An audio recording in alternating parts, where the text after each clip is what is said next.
Bonjour mes frères et sœurs, et nous sommes en ce mardi, nous allons continuer à étudier le chapitre 14 qui nous prépare à la mort de Jésus, qui nous explique comment cet homme si populaire et si bon a finalement été crucifié comme un criminel.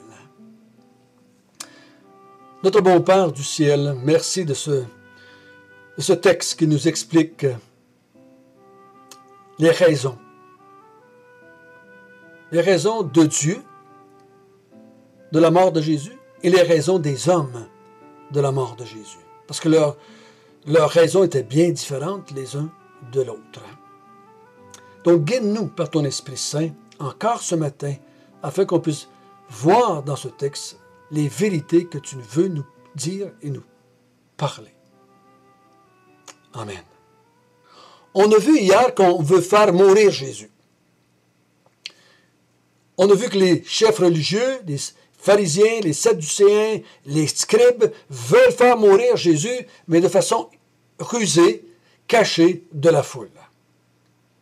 On a vu que Judas, à cause qu'il est déçu de ce que Jésus fait, de ce que Jésus dit, déçu du fait que Jésus ne cesse pas de répéter qu'il va mourir, qu'il va mourir, qu'il va mourir, il est déçu et il va voir les chefs religieux de Jérusalem et il leur offre de leur livrer Jésus.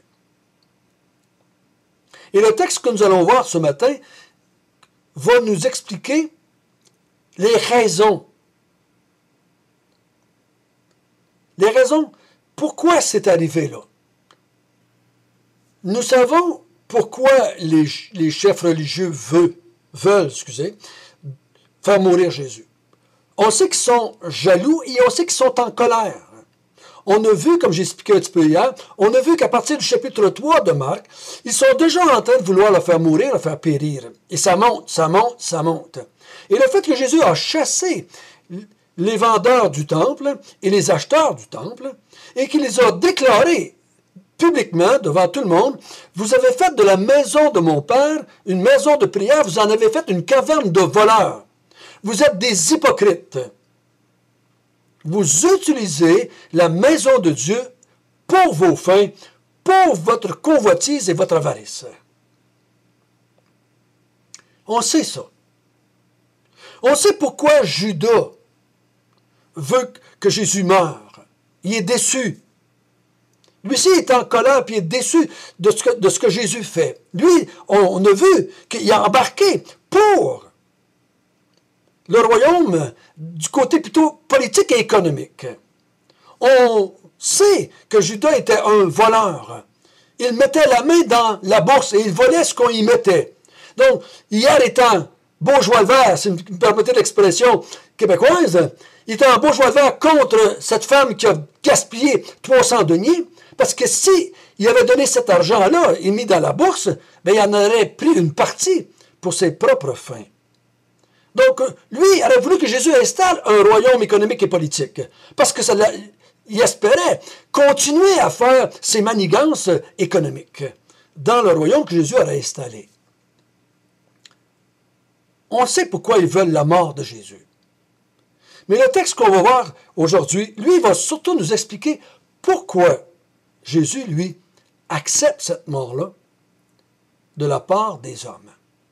Lisons à partir du verset 12 jusqu'au verset 25.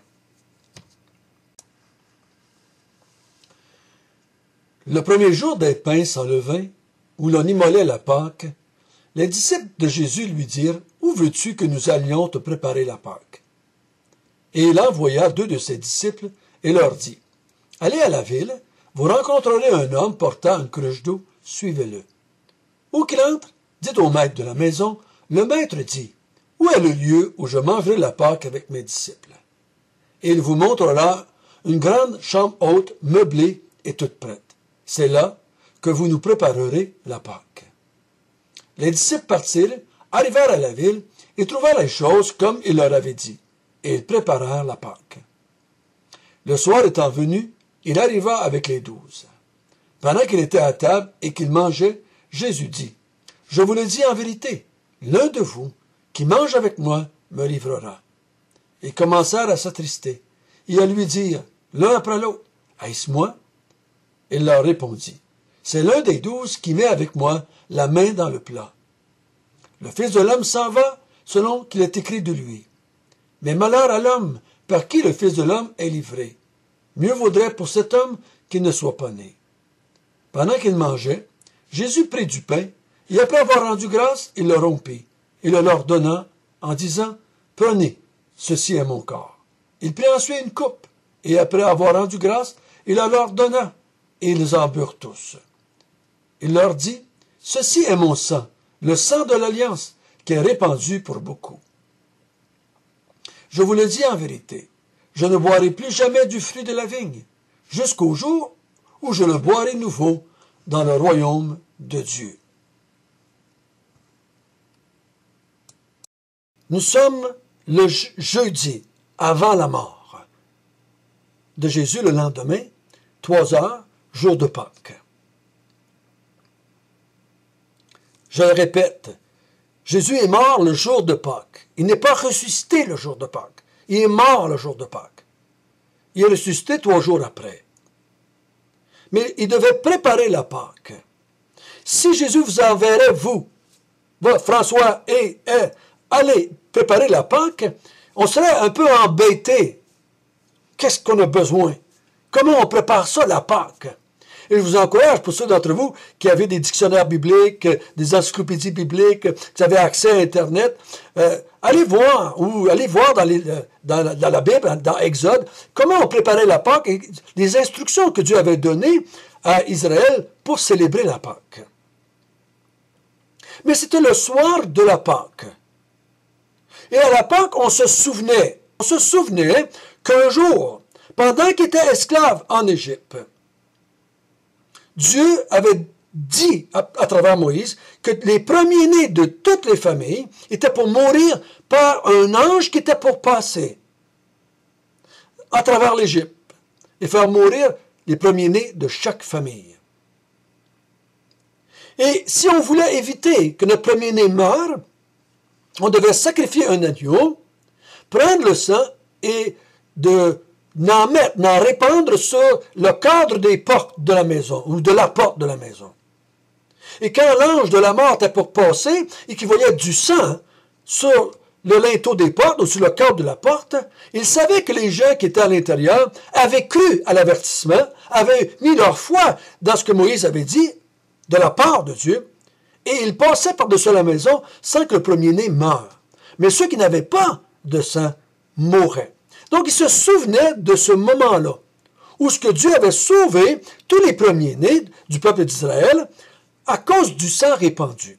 Et on célébrait ça avec des fines herbes, avec du vin, et toutes sortes de choses. On célébrait cette fête du fait qu'on avait évité la mort aux premiers-nés de l'Égypte. Et que c'était Dieu qui avait puni l'Égypte, parce qu'il ne les laissait pas partir adorer Dieu dans le désert.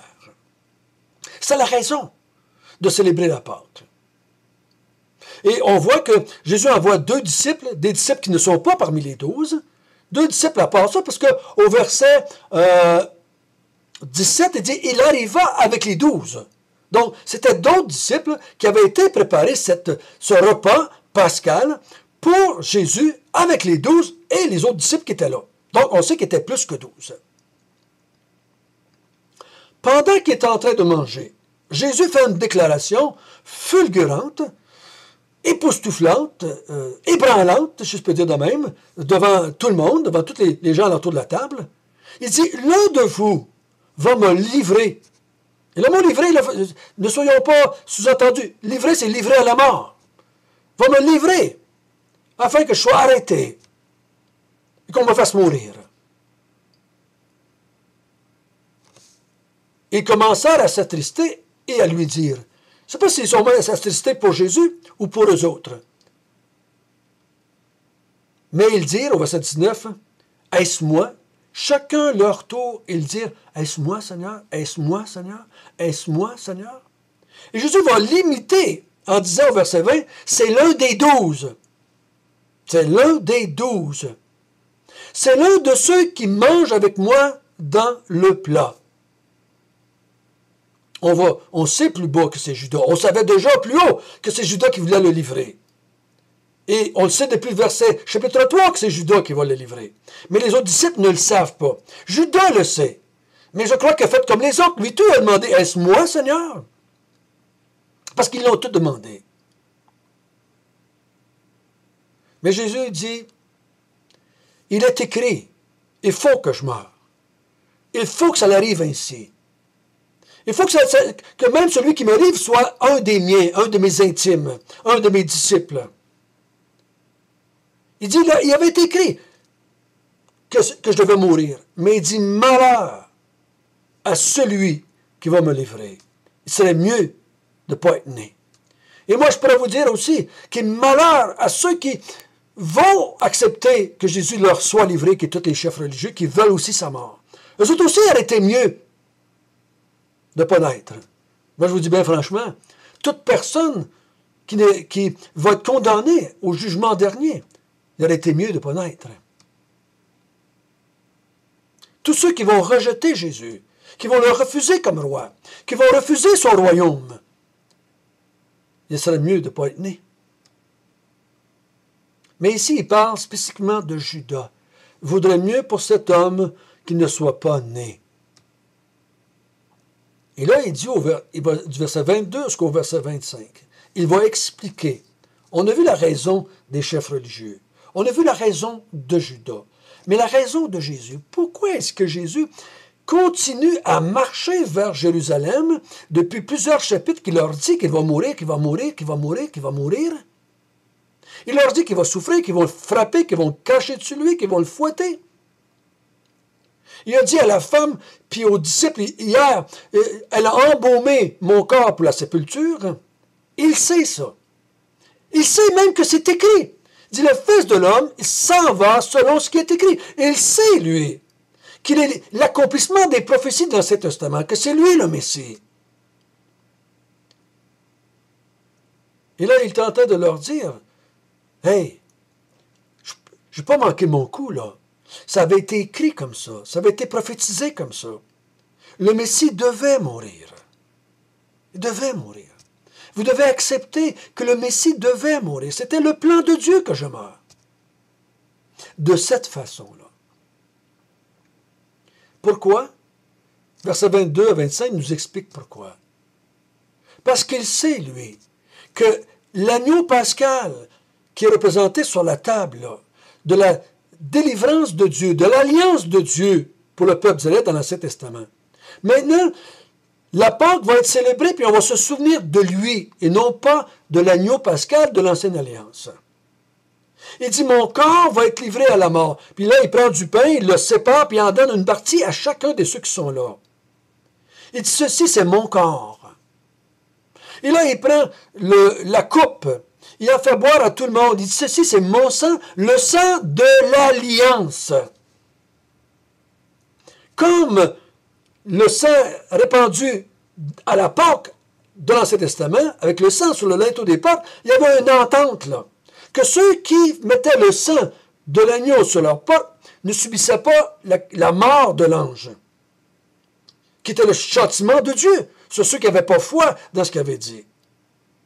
Maintenant, il dit, à partir de maintenant, le repas pascal que vous allez prendre, c'est pour vous souvenir de moi, que mon corps a été livré à la mort, que mon sang a été versé pour la nouvelle alliance qui avait été prophétisée dans l'Ancien Testament. Dieu avait dit par Jérémie et par Isaïe et par d'autres prophètes qu'il y aurait une nouvelle alliance. Mais il dit, mon corps doit être brisé, meurtri, il doit subir la mort, mon sang doit être répandu pour que la nouvelle alliance soit mise en place. Et ceci, au verset 25, va emmener le royaume de Dieu. Ceci va rendre possible la mise en place du royaume de Dieu. Donc, il est encore en train de leur dire la même vérité que dès les premiers versets de l'évangile de Marc. Le royaume de Dieu approche. Il est en train de dire à ses disciples, à tous ceux qui lisent l'évangile de Marc, je sais que ce n'est pas ça que vous pensiez. Ce n'est pas de ce genre de royaume-là que vous rêviez peut-être. Mais dans le royaume que moi, je vais établir, il faut que le Messie meure. Il faut que je sois mis en croix. Il faut, et je vais ressusciter. Il leur a dit à plusieurs reprises, mais ça, ils ne comprennent pas. Ils vont le voir plus tard. Nous autres aussi, on va le voir plus tard, dans l'évangile de Marc. Mais il dit, pour que la nouvelle alliance prenne place, il faut que je répande mon sang. Il faut que je meure. Et ça va rendre possible la mise en place du royaume de Dieu. Parce qu'il va s'établir le royaume de Dieu. Mais pas de la manière que vous pensiez. Et pas le quand que vous pensez non plus. Il leur a dit, avant que le royaume de Dieu prenne place d'une façon finale et totale. On a vu au chapitre 13 les signes qui devaient arriver. Ce qui devait se produire avant. Donc, tant que Jésus, finalement, ne reviendra pas sur les nuées et qu'il ne va pas rassembler son Église, le royaume de Dieu ne prendra pas place. Mais pour qu'il prenne place, il faut que le Messie soit livré à la mort et qu'il faut que son sang coule pour que la nouvelle alliance prenne place. Donc, les gens vont faire mourir Jésus pour des raisons très lugubres, très mauvaises, très méchantes. Mais la raison que Jésus lui accepte la mort est bien différente. Pierre va dire dans Acte 3, « Je sais que vous avez agi par ignorance, mais repentez-vous.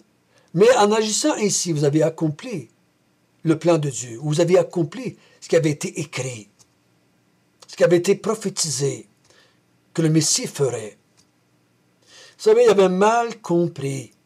Il n'avait pas saisi les Écritures de l'Ancien Testament comme il faut. Et ça les a empêchés de comprendre Jésus. Qui il serait? Qu'est-ce qu'il ferait? Comment il mettrait en place le royaume de Dieu? Il aurait dû savoir, parce que c'était écrit. Il aurait dû savoir qu'il était pour mourir. Il aurait dû savoir cela. Il aurait dû savoir un paquet de choses par rapport à Jésus. Mais ils ne l'ont pas saisi. Donc, quand Jésus les a accomplis, ils n'ont pas compris non plus. Ils n'ont pas. On va voir demain que ça va les demain ou après-demain, je ne me souviens pas, ça va les scandaliser. Tout le monde. Même les disciples les plus proches vont être scandalisés. Parce qu'ils n'ont pas compris jusqu'à date qu'est-ce qui est en train de s'établir. Jésus a prophétisé que cet esprit les aiderait un peu plus loin. Et ils vont finalement accepter, ils vont finalement comprendre, ils vont finalement prêcher le royaume de Dieu tel que Jésus le voulait. Donc, les hommes ont des idées bien noires. Jésus a une idée bien claire, que s'il accepte de mourir de la part de ces hommes-là, de la part de la main des Romains, c'est parce que lui veut que la nouvelle alliance prenne place et que le royaume de Dieu s'installe et que son Père soit glorifié et servi par un peuple nouveau. Notre bon Père du ciel, merci. Merci de cette nouvelle alliance qui a été faite, scellée par le sang de Jésus. Et chaque fois que nous, tes enfants maintenant, nous prenons ce repas pascal, si je peux dire ainsi, ce repas du Seigneur, on se souvient que son corps a été brisé, que son sang a été coulé, afin qu'une alliance nouvelle se fasse et que le royaume de Dieu prenne place un jour. Merci mon Dieu. Toute l'honneur et toute la louange te revient. Amen.